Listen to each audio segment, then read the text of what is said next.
If you want to understand why millions of people are spending hundreds of dollars every month on injections to manage their weight and blood sugar, when a specific food sitting in your grocery store right now triggers the exact same biological pathway for less than $2 a day, the answer has nothing to do with science.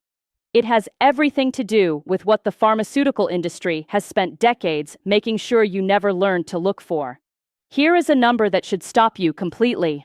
Over 40 million prescriptions for GLP-1 receptor agonist drugs were written in the United States alone last year. 40 million people injecting themselves weekly, managing side effects, navigating insurance denials, and spending anywhere from $900 to $1,300 monthly on medications that work by activating a single hormone your gut already knows how to produce on its own. Hi, I am Dr. Liana, an emergency medicine physician and metabolic health researcher. I have spent the last 17 years watching patients cycle through medication after medication for type 2 diabetes and obesity, and I have spent the last 4 years specifically studying the gut hormone pathways that GLP-1 drugs are designed to target. What I am about to share with you today completely changed how I counsel patients in my practice, and it will change the way you think about everything you have been told about weight loss and blood sugar control.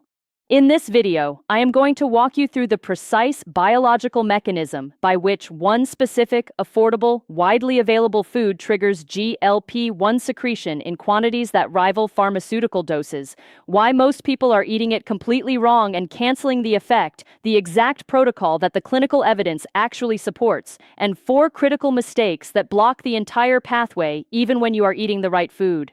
Stay with me through the mechanism section because the science here is genuinely stunning, and if you understand it, you will never be confused by weight loss and blood sugar advice again. For decades, the conversation about weight loss followed a single script. Eat less, move more, count your calories, create a deficit.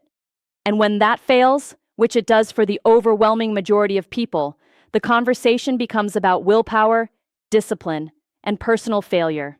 You have probably heard some version of this yourself. You may have lived it.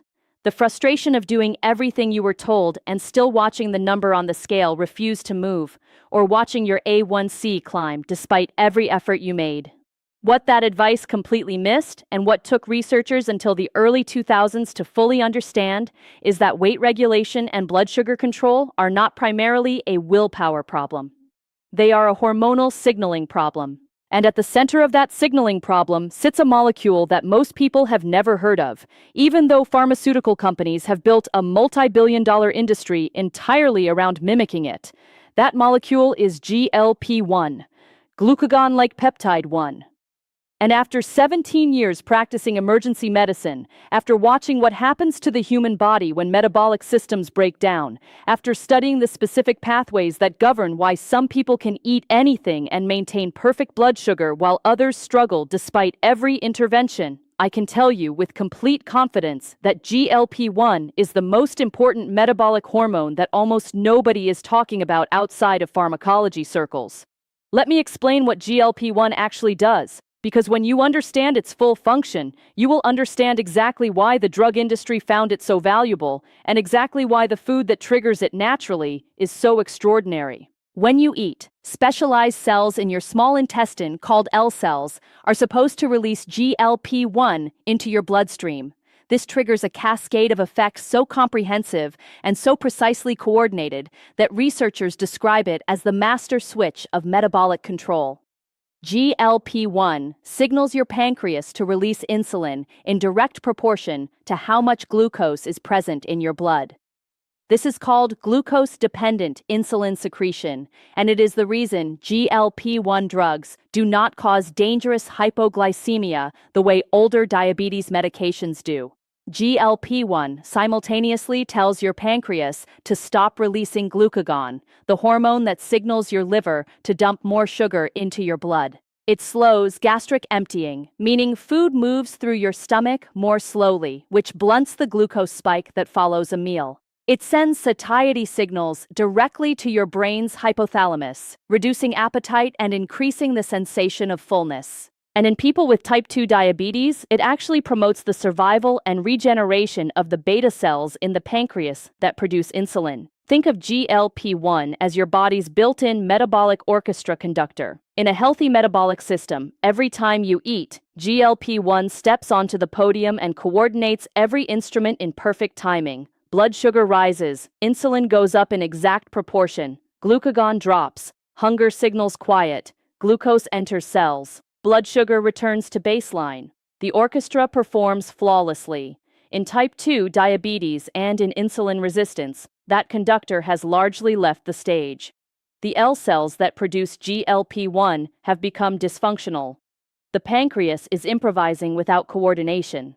The result is the metabolic chaos that shows up as high fasting glucose, elevated A1C, stubborn weight gain, and constant hunger that no amount of willpower can fully override. What the pharmaceutical industry figured out is that if you flood the system with synthetic GLP-1 or GLP-1 analogs through injection, you can temporarily restore that coordination from the outside.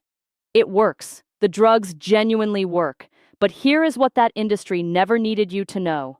Certain foods contain compounds that directly stimulate your own L cells to produce significantly more GLP-1 naturally, not weakly, not theoretically. Measurably, powerfully, and through documented biological mechanisms that researchers at institutions including the University of Copenhagen, the Karolinska Institute in Sweden, and the Mayo Clinic have studied extensively.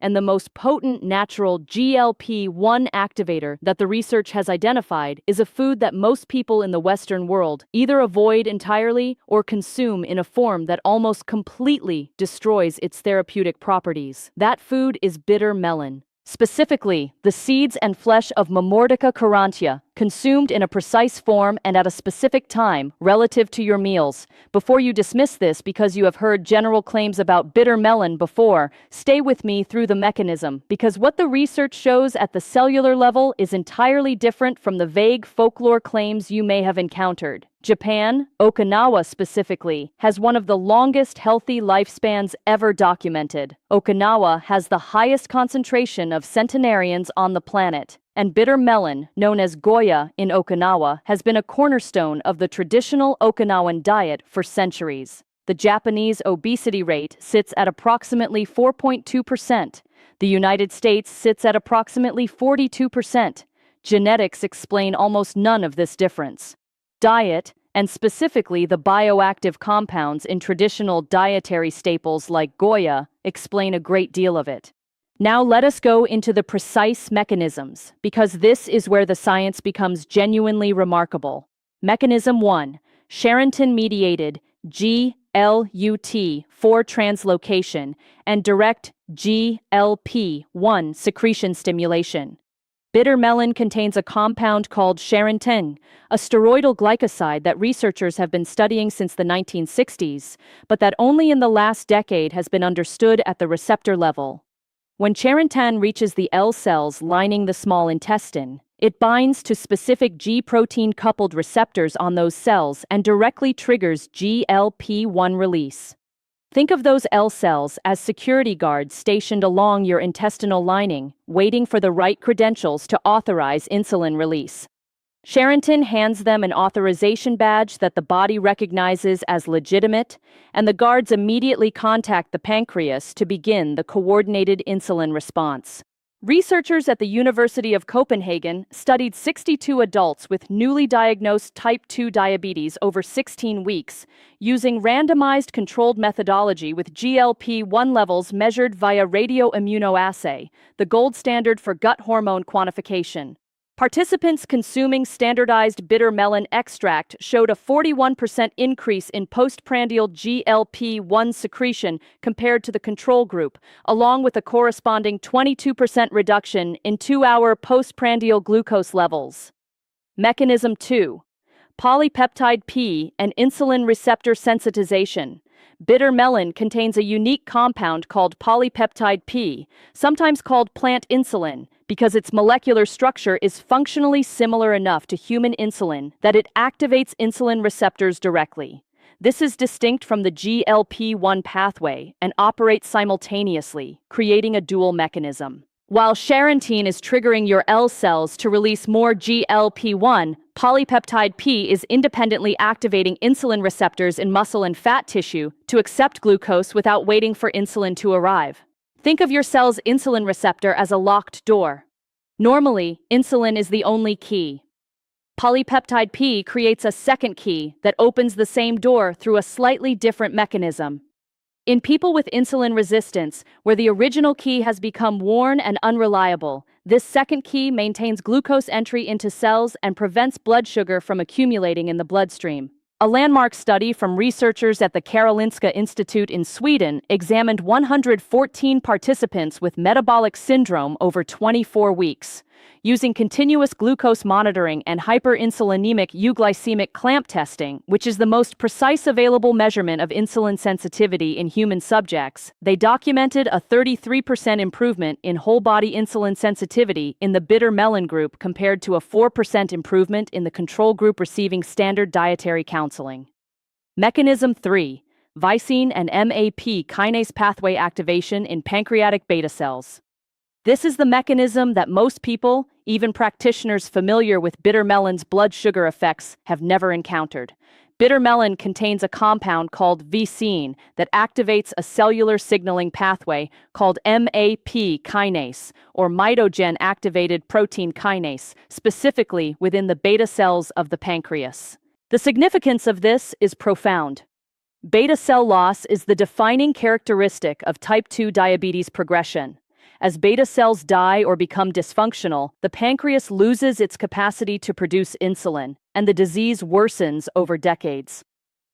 Vicine-mediated MAP kinase activation triggers a protective and regenerative response within remaining beta cells, increasing their survival rate, reducing inflammatory damage, and in early research, appearing to stimulate limited beta cell proliferation.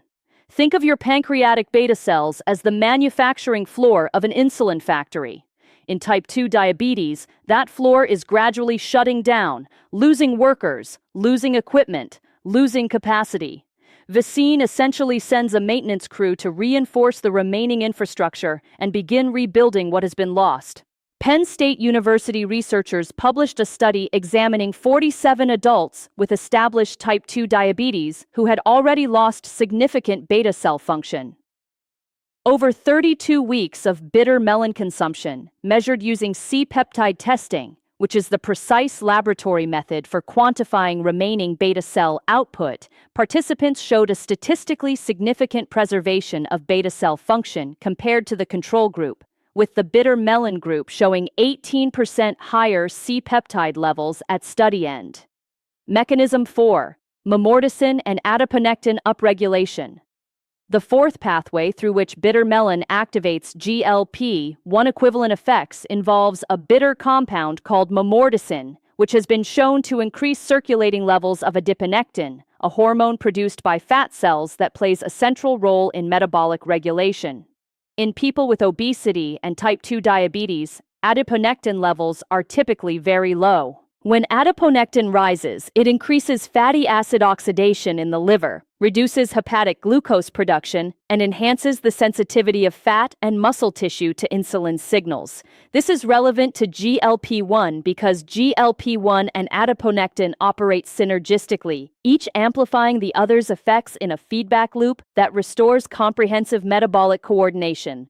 Think of memorticin and adiponectin as amplifiers in that metabolic orchestra. Not only does GLP-1 go up, but the entire system becomes more responsive to every signal it sends. Harvard Medical School researchers analyzing data from a prospective cohort following over 8,300 participants across 12 years found that individuals in the highest quartile of bitter gourd consumption had a 61% lower incidence of new-onset type 2 diabetes compared to non-consumers after adjustment for all major confounding variables, including age, BMI, baseline glucose, physical activity, and overall dietary pattern. Now let us talk about the exact protocol, because this is where most people who try bitter melon get this completely wrong and end up with little to no effect. The precise protocol based on the clinical evidence is as follows. Consume 30 to 50 milliliters of freshly prepared bitter melon juice on an empty stomach, 30 to 45 minutes before your largest carbohydrate-containing meal of the day. This timing is critical and non-negotiable if you want the GLP-1 activation mechanism to function properly. The L cells need to be primed by bitter melin's compounds before glucose arrives, not simultaneously or after. If you consume bitter melon with your meal or after, the window for optimal GLP-1 secretion stimulation is significantly reduced. Preparation method is equally important. Fresh bitter melon, blended and strained or pressed through a juicer with seeds included, is the most bioavailable form. The seeds contain the highest concentration of polypeptide P and charantin. Removing the seeds eliminates a significant portion of the therapeutic compounds. Commercial bitter melon supplements in capsule form have highly variable charantin concentrations and have shown substantially lower efficacy in comparative trials.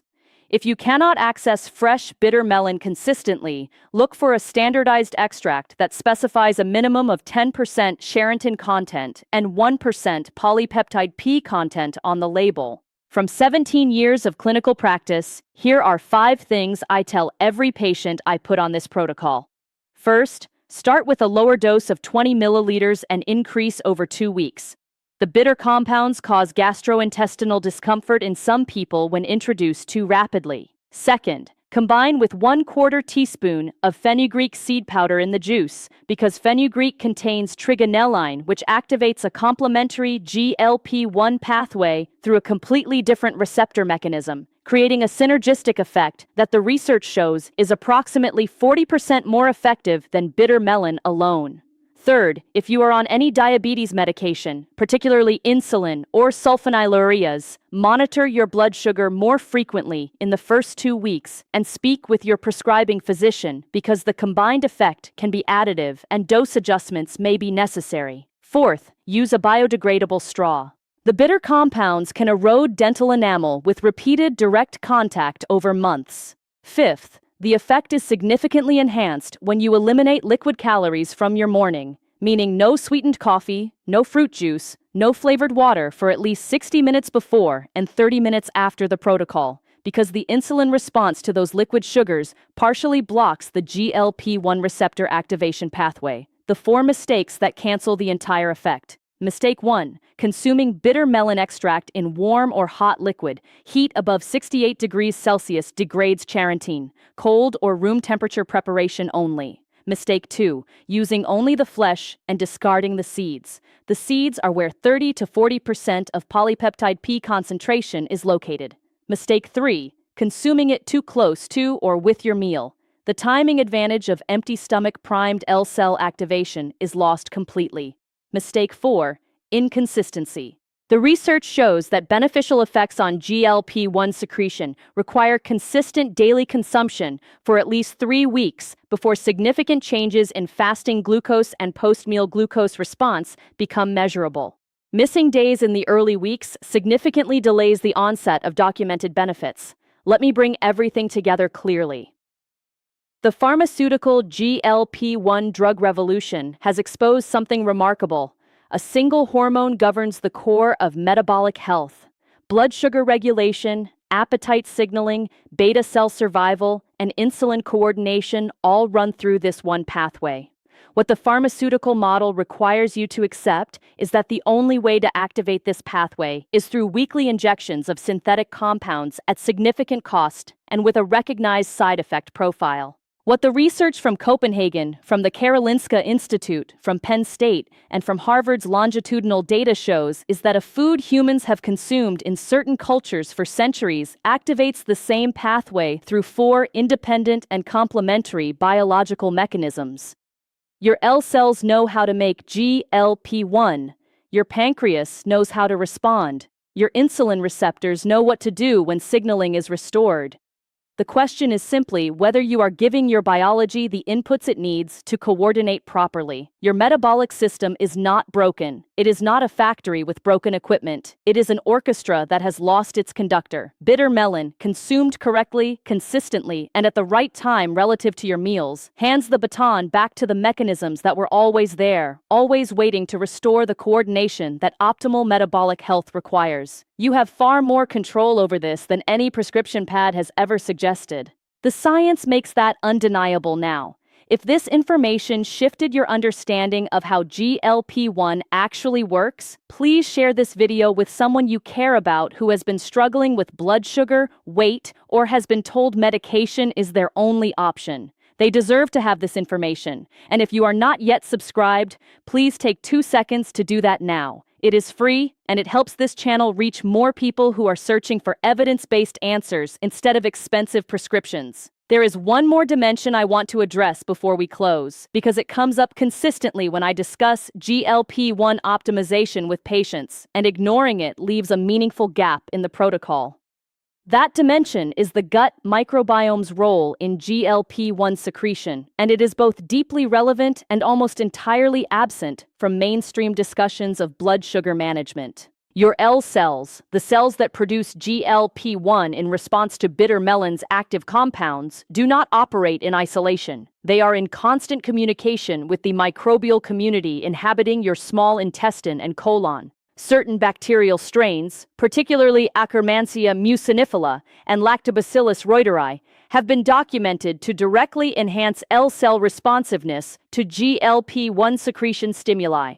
When these bacterial populations are depleted, as they are in the majority of people consuming a standard Western diet with regular processed food intake, the L cells become less responsive even when adequate bitter melon compounds are present. The theoretical dose of charantin and polypeptide P reaches the L cells, but the signal amplification that a healthy microbiome provides is absent, and GLP-1 secretion is lower than it would be in a gut with optimal microbial composition. This is why I always recommend combining the bitter melon protocol with a specific prebiotic and probiotic strategy designed to restore Akkermansia mucinifila populations. The most effective dietary approach is consuming 1 to 2 tablespoons of raw chicory root powder or raw Jerusalem artichoke daily, both of which are among the most potent dietary stimulants of Akkermansia mucinifila growth identified in the current microbiome literature. Green banana flour at 1 tablespoon daily is an alternative that provides similar prebiotic substrate.